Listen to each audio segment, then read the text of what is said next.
প্রিয় ভিউয়ার্স, আসসালামু আলাইকুম। আমি আজ আপনাদের জন্য নিয়ে আসলাম টেইলার্স ম্যানেজমেন্টের 12তম পর্ব। তো এর আগে যারা আমার বাকি পর্বগুলো দেখেনি তারা অবশ্যই এই পর্বগুলো দেখে আসবেন। দেখুন, আমার ডিসপ্লেতে দেখা যাচ্ছে।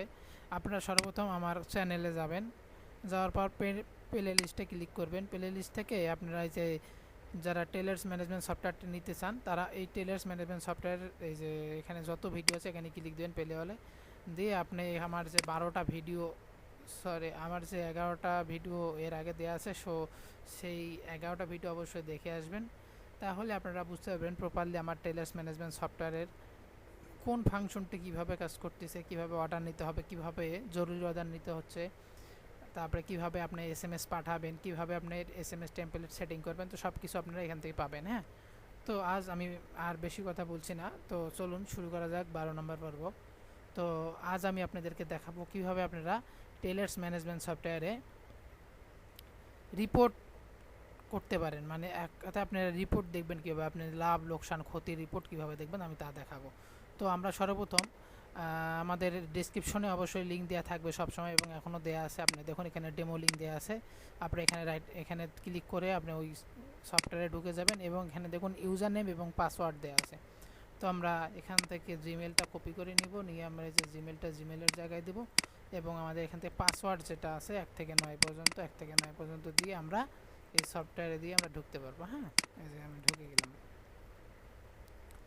তো দেখুন আমরা সফটওয়্যার লগ ইন করতে পেরেছি। তো আপনারা যারা এই সফটওয়্যারটি নিতে আগ্রহী তারা অবশ্যই এরকমভাবে লগ ইন করে সফটওয়্যারটি স্টেপ বাই স্টেপ চালাই দেখবেন। তারপর আপনাদের যদি ভালো লাগে তাহলে অবশ্যই আমাকে জানাবেন, তাহলে আমি অবশ্যই ইনশাল্লাহ আপনাদেরকে সফটওয়্যারটা দিয়ে দেবো। এবং যদি কোনো পর্ব যদি বুঝতে অসুবিধা হয় অবশ্যই টিউটোরিয়ালগুলো দেখলে হয়তো বা ক্লিয়ার হয়ে যাবেন। আর তারপরেও যদি আপনারা ক্লিয়ার না হন তো আমার এখানে যে নাম্বার দেওয়া আছে এখানে আপনারা কল করতে পারেন, হ্যাঁ, অথবা অনলাইনে নক দিতে পারেন, তখন আমি আপনাদেরকে এই জিনিসগুলো বুঝাই দেবো।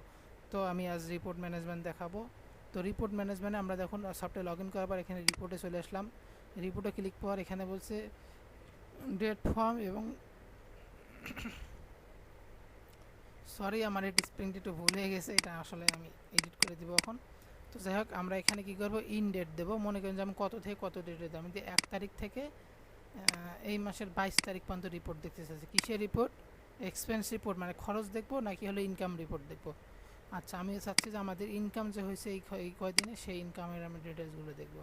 তো দেখুন আমি এখানে ডাবল ক্লিক করার সঙ্গে সঙ্গে আমার এই রিপোর্টটা দেখুন ডাউনলোড হয়ে গেছে। এই রিপোর্টটা যেখানে 400 টাকা, এখানে 400 টাকা, এখানে 150 টাকা, টোটাল মোট 950 টাকা আমি ইনকাম করেছি। আবার আমি যদি চাই যে আমাদের এক্সপেন্স কোন কোন খাতে আমি খরচ করছি এত থেকে এত ডেটে, তো আমি এই যে খরচের ডিটটা আমি এখান থেকে নামাই নিলাম।